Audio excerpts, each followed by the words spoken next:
അധിക്ഷേപ പരാമർശത്തിൽ വെള്ളാപ്പള്ളി നടേശനെതിരെ മന്ത്രി കെ.ബി. ഗണേഷ് കുമാറിന്റെ വിമർശനം.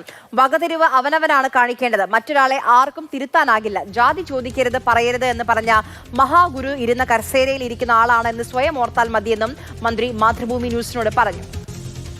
പ്രതികരണമില്ല, ഞാൻ അന്നേ പറഞ്ഞില്ല, ആ നിലയിലേക്ക് നമ്മൾ പോകുന്നില്ല എന്ന് പറഞ്ഞ് അത് ആരും തന്നെ അങ്ങനെ പറയാൻ പാടില്ല.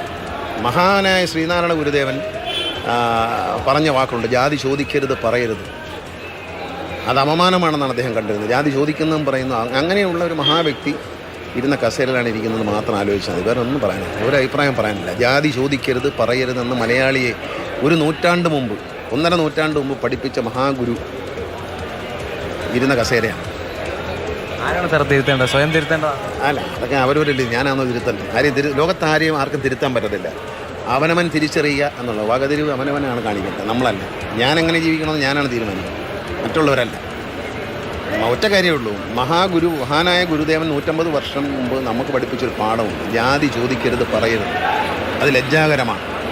മതം ഏതായാലും മനുഷ്യൻ നന്നാവണം എന്ന് പറഞ്ഞൊരു വാക്കുണ്ട്. അതാണ് മലയാളിയെ തിരുത്തിയ വാക്ക്. ആ തിരുത്തിയ വാക്ക് ഓർമ്മപ്പെടുത്തുന്നു മാത്രം. രാഹുൽ ജീനാഥ് വിവരങ്ങളുമായി നമുക്കൊപ്പം ചേരുന്നുണ്ട്. രാഹുൽ, വെള്ളാപ്പള്ളിയെ വിമർശിക്കുക എന്നതിനപ്പുറം എന്താണ് SNDP, എന്താണ് ഗുരു പറഞ്ഞത്? ആ ഗുരു ഇരുന്ന കസേരയിലാണ് ഇന്ന് ഇരിക്കുന്നത്, അത് ഓരോരു ഓർമ്മപ്പെടുത്തലാണ്.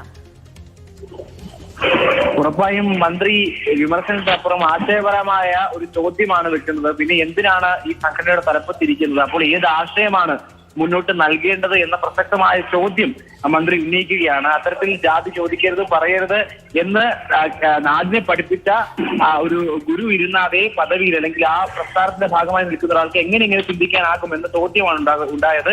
പിന്നീട് വകതിരിവോടെ പ്രവർത്തിക്കേണ്ടത് വ്യക്തികളാണ്, അത് വ്യക്തിപരമാണ്, അത് തോന്നേണ്ടത് വ്യക്തികൾക്കാണ്, അത് തോന്നിപ്പിക്കാൻ ആർക്കും കഴിയില്ല എന്ന തരത്തിൽ കാര്യങ്ങൾ പറയുന്നുണ്ട്. എന്തായാലും വെള്ളാപ്പള്ളി നടേശന്റെ രീതിയിൽ നിലവാരത്തിൽ പ്രതികരിക്കാൻ താനില്ലെന്നും മന്ത്രി നമ്മോട് പ്രതികരിച്ചു. എന്തായാലും ഈ വിഷയത്തിൽ കൂടുതൽ പ്രതികരണമില്ല എന്നും മന്ത്രി ഈ അവസരത്തിൽ പറയുന്നുണ്ട്. അതായത് ആശയപരമായി എന്തിനു വേണ്ടിയാണ് വെള്ളാപ്പള്ളി നടേശനും അല്ലെങ്കിൽ ആ സംഘടന തലപ്പത്തിൽ വെള്ളാപ്പള്ളി നടേശൻ എന്തിനു വേണ്ടിയാണ് മുന്നോട്ട് നിൽക്കുന്നത്, ഇതിന്റെ ആശയമാണ് പകരുന്നത് എന്ന ചോദ്യമാണ് ഈ തരത്തിൽ വിമർശനമായി മന്ത്രി ഉന്നയിച്ചത്. ശരി രാഹുൽ.